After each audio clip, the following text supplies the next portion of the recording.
As usual, please type your questions into the chat box on the right side of your screen, and Derek and or Aaron will address those at the end of the presentation. And stay tuned until the end for some announcements of upcoming events for Yang. So without further ado, I will pass this over to Derek. Enjoy the presentation.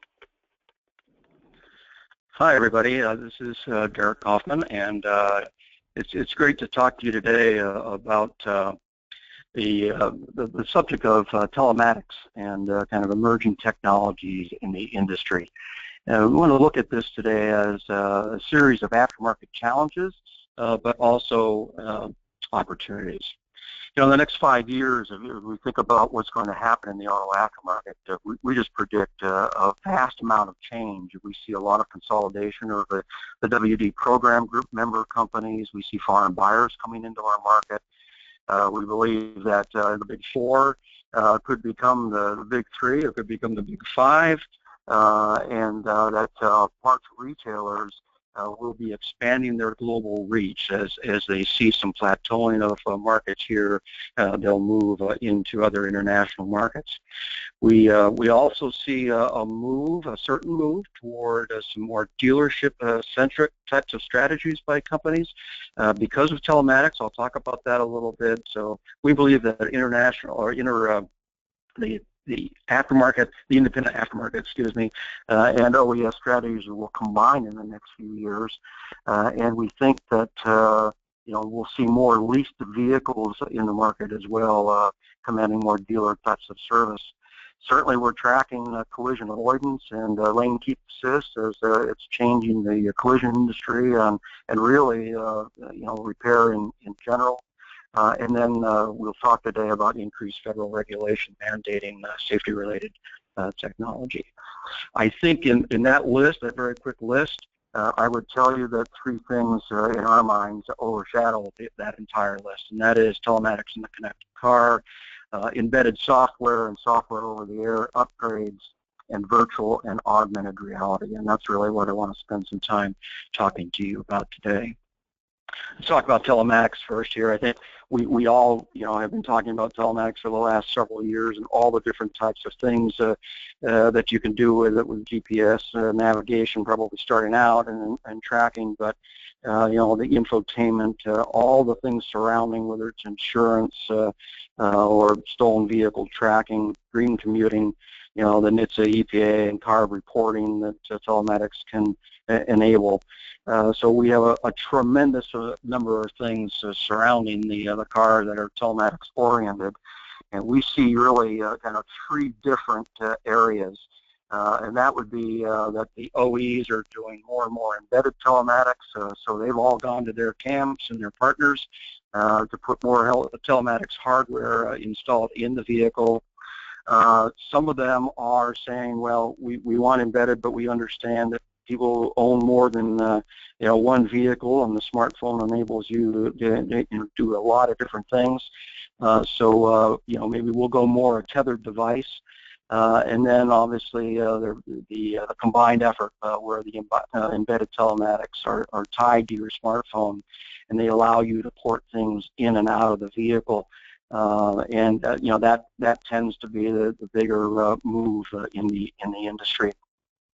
From an OE and a international, I keep saying international, I'm very sorry, independent aftermarket, in the embedded features, you can see this list of things that you can do with embedded telematics and vehicles, and what they've done is, just added more and more feature-rich types of content, everything from eco guidance to roadside assistance, emergency call, all of those devices, and that's what a lot of vehicles are touting now. That we're a computer on wheels, but the aftermarket has not taken that sitting down. Companies like Automatic and others are moving very aggressively in the same area, and I can tell you that in Automatic space, they can match that list of features that any OE can do, feature for feature. So the companies that provide the services to the OEs are opening up their products to aftermarket companies, and this represents a pretty rich opportunity, we believe, for aftermarket companies to play in the telematics area. We have seen, because of this opportunity, a huge proliferation of telematics service providers and a growing list of capabilities. So as sensors are done, and then software development kits are established to tie these sensors into the CAN bus of the vehicle and through the telematics device to the vehicle owner, we just have an explosion going on of what you can do with devices on cars. All of the activity that I've just talked about is really creating this expansion of what we call stakeholder coverage. The next horizon, from an aftermarket standpoint, we believe, is the ability to get beyond just the data coming off the vehicle from an acceleration standpoint or a miles per gallon standpoint or vehicle location, to be able to tie in other aftermarket stakeholders like the service shops, like the WDs, people doing parts-oriented things. So for the vehicle owner, the service shop, job or warehouse distributor, parts manufacturers, and all the connected players to a vehicle, now people are getting on to the fact that this is a much bigger story. If you take a look at telematics for the last few years, a lot of it's been oriented around fuel consumption. And then gas goes from $4 per gallon down to $1.98 a gallon, and all of a sudden the interest in that level is dwindled, and we're back to buying SUVs and pickup trucks again. But now what you see happening is two different things. You see safety-related things, and especially state audits and things of company safety, and you see the government regulation coming in around CO2 tracking. So we believe that telematics will pick up on both safety and the CO2 tracking as the next features associated with telematics. And now with companies, and I use Telematics from a company called Aftermarket Telematics Technologies. That is a company that's based on shop ownership. The owners of Telematics own shops. So they said, okay, we need to tie the shops and the part suppliers into this. So what they're able to do then is provide a turnkey solution for the independent aftermarket that fits into the aftermarket distribution models and channels, leverages the strengths of the brands in the aftermarket and the shop programs themselves, and then allows the independent shops to match the services of the OE-backed dealerships. So we see this as a real competitive move going forward. We think that what shops will do with telematics in the next 3 years basically is use telematics as a CRM tool, and then they'll have a business-to-customer connection with independent vehicle owners and a business-to-business tool with small fleet owners that are the lifeblood of so many of the independent service shops. We'll use an example here of how this will tie off. We're using a NAPA example here of a NAPA-branded vehicle maintenance of their stores or their supported shops. You see 3 vehicles being maintained here and a branded dashboard header, and then a scheduling event, in with the telematics. So what you're adding here is features that pay off for the vehicle owner. This allows the shop then to become what's called a provider of record, and the whole issue here is that the data coming off the vehicle is owned by the vehicle owner and is directed by the vehicle owner to the service location of their choice. Now that might be a dealership, but more often than not, certainly the percentages would tell you that it will be an independent shop, and we believe that this is this is the next corner that telematics are turning for the industry. And it will tie you into more than daily stats. It will give actionable data, and then tie into the DTC alerts coming off the vehicle, actual offers for the parts that are associated with those alerts.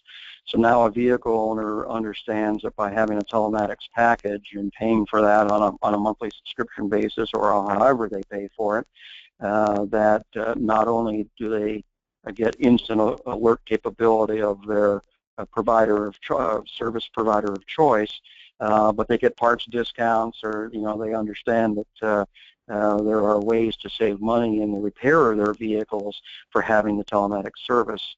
And what the shop gets for that is tighter tie to that customer and a higher customer loyalty going forward. In terms of how telematics are provided, I think a lot of people are discussing whether the OBD2 port actually goes away in the future and everything becomes embedded. We believe that that's not really the case. And number one, with 265 million vehicles on the road, now the vast majority, 99% of them, have OBD2 ports, which have been federally mandated, that the OBD2 port stays around from an independent service standpoint for a long time. But we also believe that NHTSA is very likely to mandate embedded telematics. They're pushing very hard on several different fronts right now, so that we will increasingly see on new vehicles that telematics will become a differentiating factor for the OEs and their dealerships. So we see quite a rumble, coming up here, and a challenge for independent shops. Regardless of the supply of the data, basically, it's all about vehicle data, whether it comes off the OBD2 or that goes away completely. It's about access to the vehicle data and the ability to direct that data to whom you want to service your vehicle. The fact is that the OEMs and vehicle owners need the aftermarket.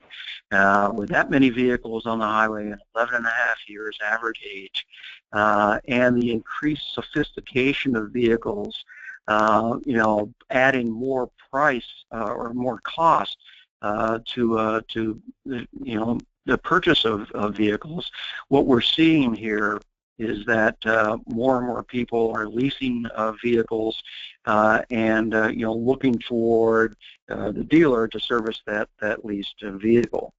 But we know that there are about 1.1 million service bays in the country. About a third of them are OE dealership bays, and 2/3 of them are independent. But we understand that a brand's reputation now, with cars lasting 11.5 years and a lot of 15-year-old cars on the road, that brand's reputation goes well beyond a leased vehicle period or a warranty period. It really depends more and more now on the aftermarket to maintain that reputation. So we believe that the OEMs will have a great need to make data available, and making sure that is done in a secure manner is probably the key horizon for the industry.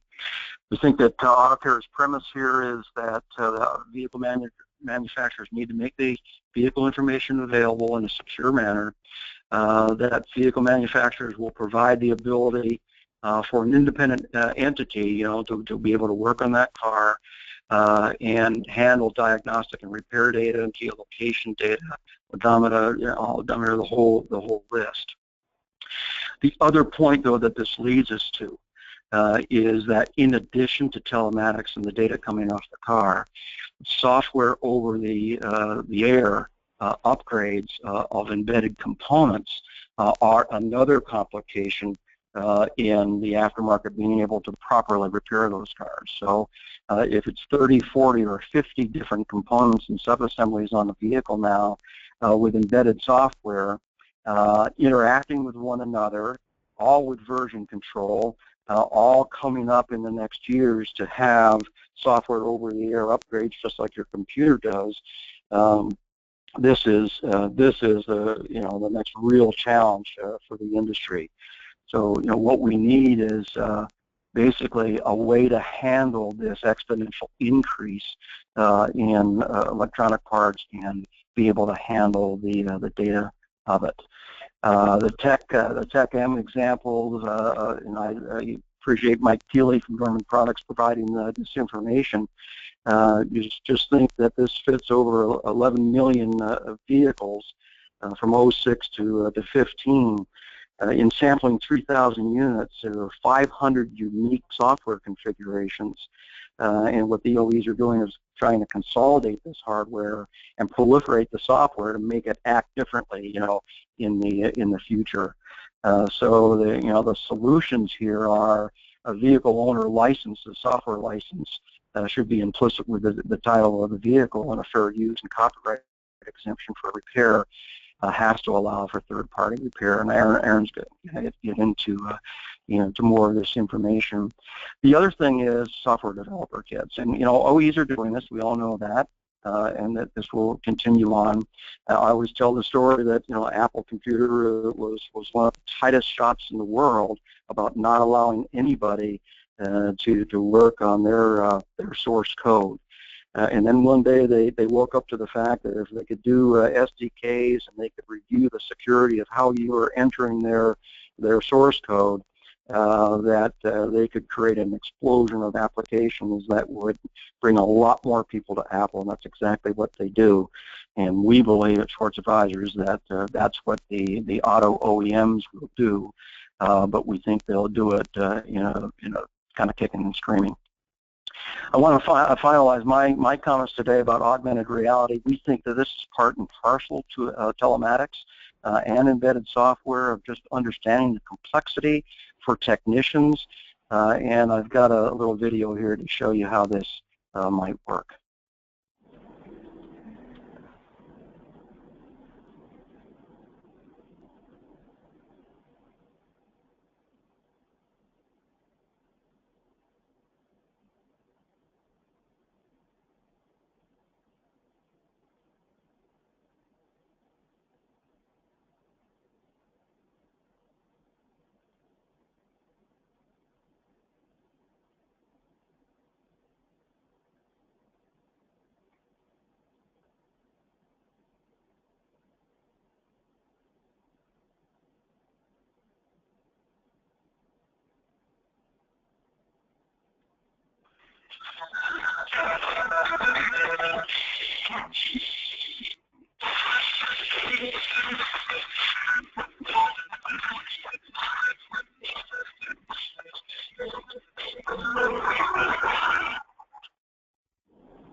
Hopefully you can see that video. I'm sorry the sound did cut out for a period of time there. I got it back at the end.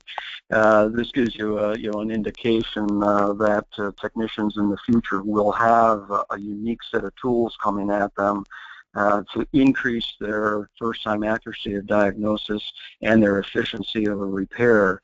Again, all of these types of tools will require that vehicle to give off the data that is associated with, obviously the things you're repairing.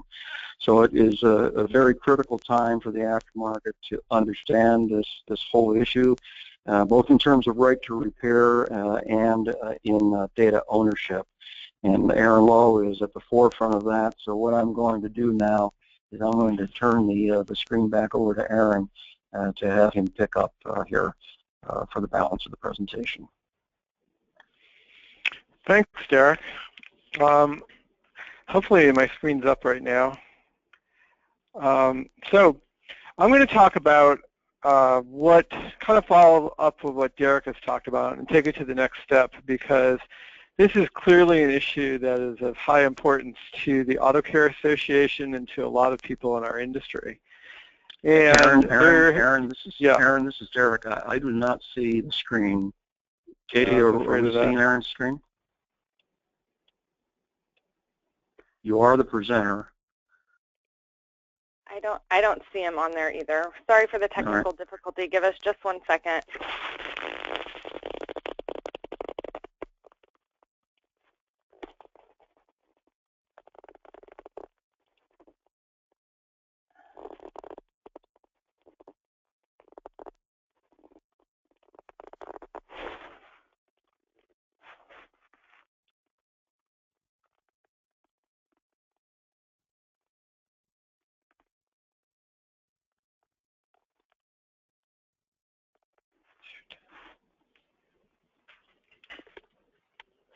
Okay, Aaron, I'm not quite sure why it won't take your screen. It worked earlier. He is showing as the presenter.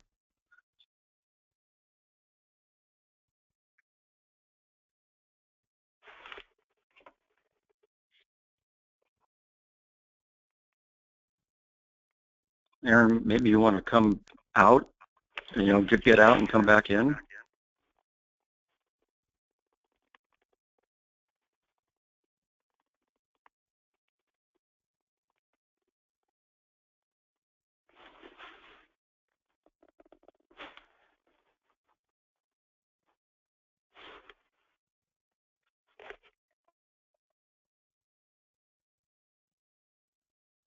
There we go. Aaron, you're up now. If you can just go into the presenter mode, then you should be good to go. Great. Let's see if I can get this. Okay.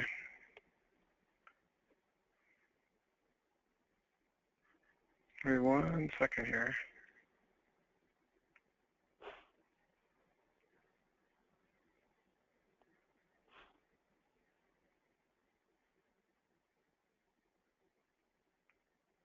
Did it come up? Yep, there you go. Thank you. Sorry about that. Okay, sorry about that, everyone. So we're going to talk about the what the Auto Care Association and others in the industry are working on on telematics, because while there's a lot of technical areas that Derek talked about and a lot of advances going in the aftermarket, there's also, as Derek also said, the need to look at the original equipment and vehicle manufacturers' embedded systems and how the independent aftermarket gets access to those embedded systems, because I think in the future that is going to be the main way that our industry will benefit, and I'll go into that a little bit a little later. But so I'm going to talk about what needs to be done, the legislative history thus far, some potential technical solutions that are being discussed, policy solutions that the industry and government and the manufacturers are talking about, and then we'll talk about cybersecurity and some other industry areas that are being worked on. And then at the end, we'll talk about what you guys can do and what the industry needs to do. So what needs to be done in this area? There needs to be a lot of education. There is not a lot of knowledge right now in the not only in our industry, in the aftermarket, but by consumers as to what's going on with their vehicle. Most consumers are totally unaware of how much information is being transmitted by their vehicles, and that information is solely proprietary to the manufacturer that they bought the car from. And our industry is unaware, I think, of some of the major potential issues that could arise if we don't have access to telematics systems in the future. And moving from there, technical solutions need to be developed that will allow us to obtain the access to the embedded systems. Right now, everything is proprietary. As I said, it goes to the manufacturer. There's really no technical way other than the software development kits that Derek talked about for our industry to have access to that. And with those software development kits, those are under the purview and total control of the manufacturer. And our concern is that the manufacturers will decide they don't want to provide. They want to choose who the winners and losers are in our industry, rather than that being done by the consumer and our industry, the independent repair market. And then manufacturers need to agree to implement those solutions, whichever they are, so that we all have access to that information on the vehicle. So those are the main areas that need to happen. I'm going to start and talk about some of the technical solutions that are being discussed right now. Just to give you an idea, this isn't the end-all, and there may be others that come up as we move forward, but these are some of the ones that are in discussion right now. Actually, first I'm going to talk about the legislative history to give you a little background. Everybody knows, I think most people are aware, of the Motor Vehicle Owners' Right to Repair Act that was passed. It was originally passed in Massachusetts, and a memorandum of understanding was signed with the manufacturers that they would implement the Massachusetts solution nationwide. And what that bill did is it says that any information tool software that the car company provides their franchise dealers, they also have to make available to the independent repair market at a fair and reasonable price. So it's basically the same tool, same software, same information. But there's a provision that was added in there. The bill had been silent on telematics, and General Motors put a provision in there originally that exempted telematics totally. And that provision was then amended at our urging to say it exempted telematics, but if the only way you could get the service information and tools was through telematics, then they would have to make that available to the independent repair market, because we were worried they would use telematics as a loophole. The reason that we agreed to exempting telematics was because it was extremely controversial, and it would have taken years to work that issue through the government and them understanding it. And plus, this was several years ago when telematics was just beginning to become a major issue. So what we told the manufacturers was this was going to be a big issue, and we would wait to take it up as a separate issue and not be part of the MOU, so we could move the MOU forward, the Memorandum of Understanding and the Massachusetts bill forward, but it wasn't going to be the end of that story. Also, so in the past couple of years, bills have been introduced on the state level. Most of them have been supported by AAA, this is a major issue for them. And this would permit cars to direct information from their telematics system to whomever they choose. We did not support, in fact, we opposed these bills because we didn't believe that they took into account, they were very vague and left a lot of unanswered questions that we thought would doom the bills to failure, which they were ultimately defeated, not so much totally by the manufacturers, but also by the telecommunications companies like Verizon and T-Mobile, who have a very big stake in this game and who did not like the way the bills were worded and put together, so they opposed them as well. There is now, the only bill that's currently, that we are aware of that's out there is in Rhode Island. That was just recently introduced in the last couple of weeks, and we're not sure at this point what chances that bill has of being passed. And again, these bills have been supported by the auto clubs because for them, telematics is a major, major issue. So right now, we're developing a technical solution. It needs to be developed a policy solution, and we need an industry game plan to how this all moves forward. So that's what I'm going to talk about. The proposed technical solutions first. So the first one is the vehicle station gateway, and then I'll talk about the extended vehicle concept, and then a centralized cloud. The vehicle station gateway was introduced as part of discussions in the International Standards Organization, and what it does is it provides a gateway to the telematics system, but does not allow the outside third parties, such as our industry, to get access to the actual telematics system. It allows data to flow in a standardized format, but protects the integrity of the data within the vehicle. This would provide security for the car, which is a major, major issue for the manufacturers and regulators, but then would allow anybody who had permission from the car owner and who had certain, who could meet certain requirements would be able to obtain full access to the telematics system for use in their business. It would utilize the vehicle communication device that's already on the car, and access would be determined by the credentials of the user. So various independent repair shops might have one kind of credential, maybe a different type of provider like an insurance company might have different credentials, but they would all be provided access to the system. The next solution is the extended vehicle concept, and this is the one we hear probably from the vehicle manufacturers as something, whether they're willing to support it or not is somewhat of a question, but they have been discussing this more seriously. And this would provide the independent repair industry access to the car company's server, so that the information that flows from the telematics system goes to the server of the vehicle manufacturer. An independent repair entity would then have access to that server for that vehicle if the car owner gave permission for that independent entity to obtain that information. This solution is good because it can be implemented fairly quickly. It wouldn't require any new hardware on the vehicle. It'd require just basically a way of getting that information from the OE, from the original equipment manufacturer. One of the problems is that it would provide the car companies with a huge amount of information about what the independents are looking for in telematics systems and maybe business information on independent repair shops. And that is of some concern to the industry. It also would provide a lot of control over where in the server independents could have access to. But nevertheless, it is a solution, at least in the short term, that is being considered. So it also protects the vehicle from any direct access to the vehicle that could create cybersecurity issues.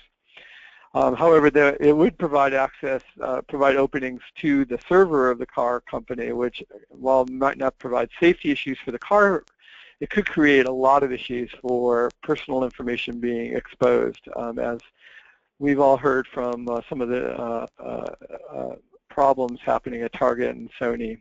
So this isn't the end-all of security issues or the best answer, but it's certainly one answer. And then the third issue that takes away some of the issues of the manufacturers controlling it is that all the information from the vehicle goes to a centralized cloud that then is accessible to an independent repair shop with credentials and with permission from the car owner. I mean, I want to emphasize that permission from the car owner for this information is going to be critical for this to really to happen, because I don't believe that we'll be able to do this without assuring the car owner that their information is being protected. This would keep our competitive data private. There wouldn't be any direct access to the vehicle. Problem is, it would be very expensive to establish, and it would it would be questionable whether we could get this put together in any near-term basis. But it is certainly something that's up for consideration. So then, once we get, so we've talked about solutions technically. The next one is policy solutions. And it's really there's two ways to look at it. Do we negotiate with the manufacturers, or do we pursue legislation? For those who remember, we spent years trying to get right to repair through. I think it started in 2001, and really it was 2013 before it really ever got done. So a legislative solution, while can be a good way of doing something, can take a long time. It can be very contentious and expensive. So you're always better off if you can actually negotiate a solution, if that's possible, but in this case, it's unclear. And I'll talk about some of the issues with negotiations. Obviously, who's going to be at the table? Is it the car companies, dealers?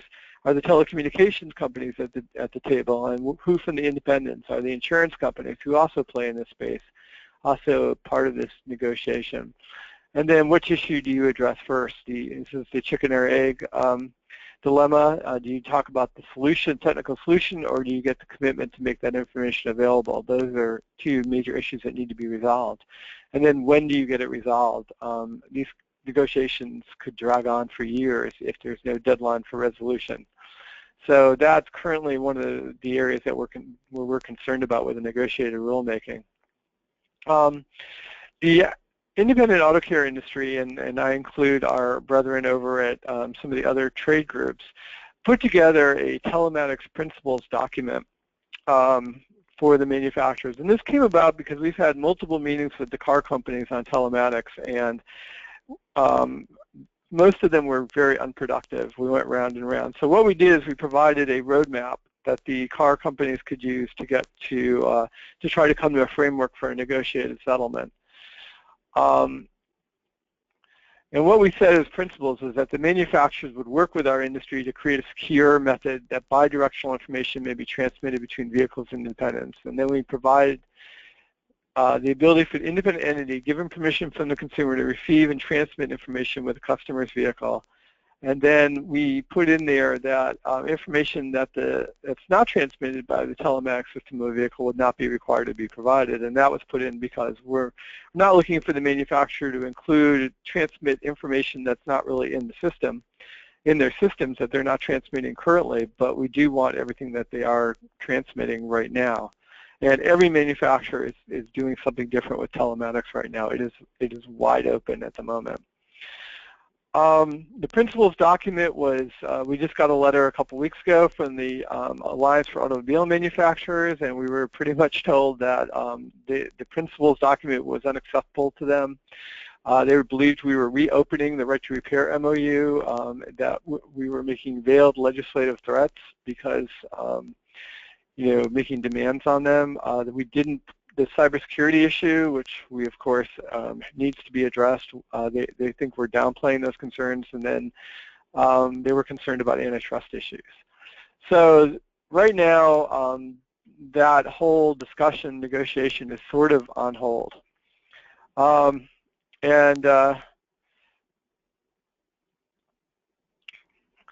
we've talked about legislation.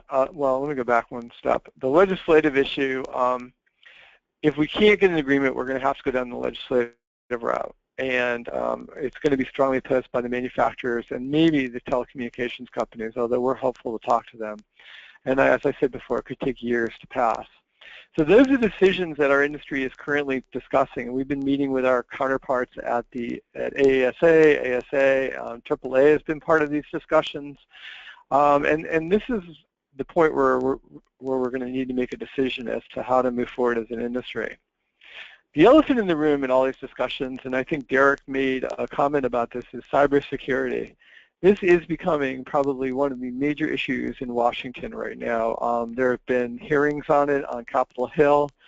I just participated in a roundtable discussion that the National Highway Traffic Safety Administration was holding on cybersecurity, and the question that they posed to me was, can right to repair and cybersecurity coexist? And the thought behind that, and I think it's quite scary, it should be quite scary to our industry, is that some of the major openings for threats to a vehicle are through the onboard diagnostic port, and that's because of a couple of things. One is the tools that are connected to them and used and produced by multiple groups. And then the dongle issue, that dongles that are attached to create aftermarket solutions for telematics. Most of the discussion yesterday at this roundtable really surrounded the whole issue of dongles and how the car companies see them as a major threat to the vehicle and are looking for ways to protect their vehicles from the openings created by these dongles that are being added. So while maybe the OBD port's not going to go away anytime in the future, it is possible that there could be severe limits on access to these ports, and that could severely inhibit the use of the ports for telematics solutions. The NHTSA is taking this issue extremely seriously, and this is a whole day session that went yesterday, and the administrator for NHTSA sat through the entire event. That shows you kind of the importance this is being placed right now. So we've been meeting with the agencies. We've been meeting to discuss the impact on the repair industry and explain to the regulators that if we're not part of the solution, this is going to be a big problem for car owners who need to get their car repaired. There was a provision that was being considered as part of the highway bill that I'm sure everybody heard about for funding highways. A provision was added in there on cybersecurity. We believe it was from the manufacturers, although we cannot be sure, that said access to the onboard diagnostic, the onboard computer cannot happen without authorization. Now, it doesn't say who that authorization is from, but it was implied that it would have to be from the manufacturer. And this goes back to some of the battles that are occurring right now on software, in that if the industry allows the car companies to license all the software on the vehicle, and they then will control full access to the vehicle, because you will, anytime you need permission to access those systems for purposes of repair. So the long-term future of the industry is really involved in this whole cybersecurity debate, and I really urge everyone to closely watch it and be aware that this is going to be something we're going to be needing to deal with. So what the industry has been doing, I talked about some of the ways we're coming together. One of the main areas is this Aftermarket Telematics Task Force that was established in 2013. And it's comprised of most of the major groups in the aftermarket and the auto care industry, and also which includes AAA, AASA, the Equipment and Tool Institute, and the Automotive Service Association. And the concern was that if we didn't do something, we could be locked out of access to embedded systems. So this group has been meeting fairly regularly, about once a month. We also have companies that are included in this. Anybody playing in the telematics space is welcome to attend these conference calls to talk about these industry concerns, that some of which I've talked about today. The mission is, I won't read this whole paragraph, but basically it's that the car owner, when they buy their car, they should control where that information goes, and the task force is dedicated to ensuring open access to the telematics technology so that we can service those vehicles. The other group that's just been formed by the Auto Care Association is, we formed a work group in December, and this work group is serving as an advisor to the association on addressing telematics issues, and probably on both educational, technical, and legislative issues. And one of the main goals, at least the near-term goal, is developing a public and industry education program, a very ambitious one, to try to make sure that the industry and consumers know this is going on. Because if we do need a legislative battle, we will need people to understand the threat and the benefits of telematics to our industry and to consumers. So this is one of the main areas that we're working on right now, and that group is meeting fairly regularly. There's a lot of staff work at the Auto Care Association in this area. So what can you do? First of all, stay current on technology. There is a lot going on. I think Derek gave a great overview of some of the really exciting areas that are being done right now. And start thinking about how your business is going to be able to take advantage of this technology, because there are areas that you can do right now on telematics, and as we get more access to embedded systems, there's going to be a lot more that's going to be accessible. But getting access is one area, but taking advantage of it to benefit your businesses is another. And this is an area that just provides so many different areas of benefits to consumers, to our industry, to how commerce operates in our industry, that I really urge everyone to start thinking about in your business plans where this is going to go. What is your business model for telematics? I think that is going to be really exciting advance for our industry, but it's something that we're going to have to really fight to obtain. And then get involved in our education and grassroots efforts. We're going to need everybody's help. If we do go to a legislative battle, which is maybe fairly likely at this point, we're going to need a lot of help to get it done. This is going to be a major battle. The car companies are seeing this as a major benefit to them and to their dealer networks, and it'll allow them to gain a lot more control of the vehicle than they have now, and what happens to that vehicle after it leaves the factory. So if we don't have access to it, I think we're going to be in for a very difficult future for our industry. So with that, I'm going to conclude and turn it back over to Katie. And here we go. Great. Thanks, Aaron. So you touched on what people could do. We got a few questions in, and one was, how can Yang specifically help with the legislative issues? So the main area that we see in the legislative area is we're going to need people to contact and meet with their legislators to explain to them the impact of this issue on the industry and on the customers, the user, the purchaser of the vehicle. Because as lobbyists, we are up in Washington all the time talking about it, but really legislators listen to people on the ground in their districts, and it's, developing that relationship with the legislator is key.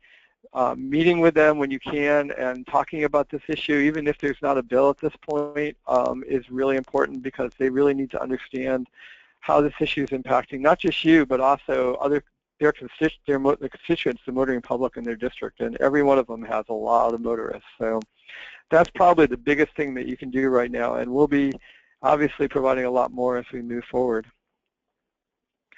Great. Another question that came in, how do the OEs notify the owner of the vehicle that they have signed up for data sharing? Well, they probably, they have agreed to recently to say that they're going to give the car owner the chance to opt out of them selling information from their vehicle to third parties, which they do now. that's all they've agreed to. They are collecting information on vehicles really without much permission. I think you may, possibly you're finding something when you buy the car that you don't even notice. But there's really not a lot of notice to consumers that they have that information is being transmitted by their vehicle to the vehicle manufacturers. And I would say 99% of car owners probably don't even realize that their new vehicle is transmitting that data. And it's a small percentage now of cars that are communicating because it's still fairly new, although it's a growing percentage. But new car, probably by 2020, over 90% of vehicles sold will all have connected technology on them. And then a follow-up question of that was, what would happen when the vehicle owner changes? And that data, so like, I guess the previous owner gave permission, but the new owner didn't, or something like that. Has there been thought given to that? No, no one has really, those are really great questions that nobody's really answered. And, these are questions we keep raising, is that this is, the car companies want to control all this, but there's a lot of issues, because when you buy a car, usually you own it and you sell it. And therefore, the person who buys it now owns it. So they don't sign any agreement with the dealership. They're just purchasing a vehicle, and yet that car is still, has the technology on it that came when they bought it from the dealership. So there's a lot of unanswered questions, and this is why I think regulators and legislators are scratching their heads about this whole issue. Right. So this last question that I have, unless any more come in the meantime, came in during Derek's part of the presentation. There are many products on the street that can be plugged into the OBD2 port, some ranging in price from $0 to hundreds of dollars.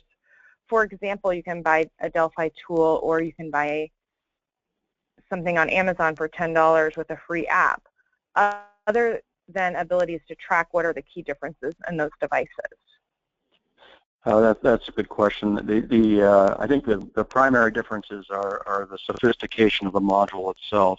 So many people are using, the really low dollar ones will give you location of the vehicle, that they might tie down alerts. The more sophisticated ones, however, have accelerometers in them. So now you're able to understand acceleration, deceleration, harsh cornering. So the insurance folks want to know that, safety training people want to know that, fleet managers want to know that. And I think that as you go through, you'll find out that the relative sophistication is actually quite wide.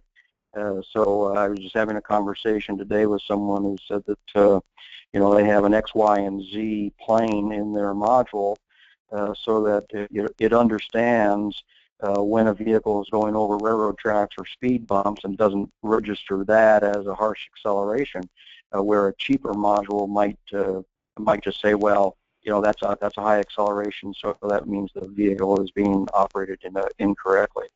So as people have gotten on to what the sensors can do and what the technology can do in the modules, it's just gotten more and more robust. It's quite interesting to see. Great, thank you for that answer. So that's all of the questions that came in. So Aaron and Derek, thank you both so much for your time today. A quick announcement for Yang membership. The Yang Council, the Yang Group, is hosting a 2016 legislative conference in Washington, D.C. The dates for that are June 13th and 14th.